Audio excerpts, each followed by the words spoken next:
আমি রান্না করব বোয়াল মাছ ভাপা। আমরা একটু ভাপাটাই বেশি পছন্দ করি ওরকম ঝোলের থেকে।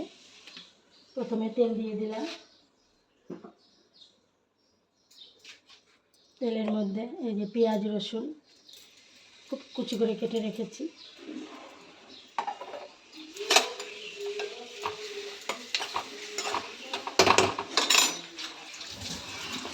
এবার এর মধ্যে দিয়ে দেব সর্ষা পোস্ত লঙ্কা বাটা,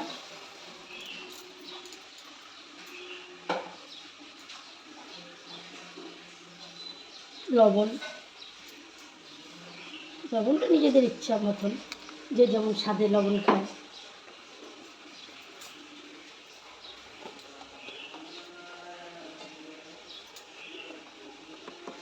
হলুদ, একটু নেড়ে মিশিয়ে এর মধ্যে মাছ দিয়ে দেব।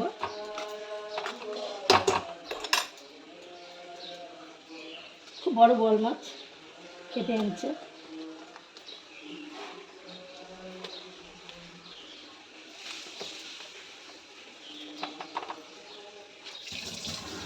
এর মধ্যে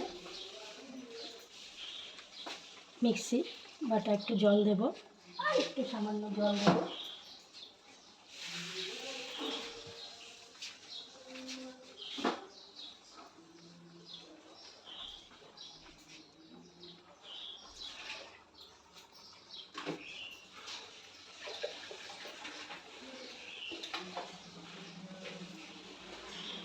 আর একটু সামান্য জল দিয়ে দেব।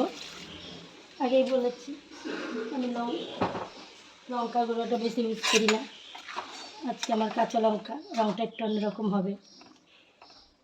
তবে একটু তো গ্যাসের রুগী আছি। আমার মাছ ভাপা কমপ্লিট, আমি গ্যাস বন্ধ করে দিলাম। এই যে জলটা অল্পই থাকে গায়ে গায়ে, যেহেতু এই যে আজকে আমার দুপুরের রান্না। এই যে মুসুরির ডাল যেটা বাটিতে ঢেলে নিয়েছি, ছোটো মাছের চচ্চড়ি, আমের চাটনি, আলু উস্তা পেঁয়াজ দিয়ে ভাজা, স্যালাড, পেঁয়াজ শসা লেবু। পেঁয়াজটা শুধু ছেলেই খায়, সকলে খেতে পছন্দ করে না। আর এই যে গরম গরম একহারি ভাত, সাদা ধোয়া ওঠা ভাত। নমস্কার বন্ধুরা, বুবুর ছোট্ট কিচেনে আপনাদের স্বাগত। হ্যাঁ, আপনাদের স্বাগত জানাচ্ছি। এই আজকের রেসিপি আমার এখানেই শেষ। আবার অন্য দিন অন্য রেসিপি নিয়ে, ততক্ষণের জন্য টাটা।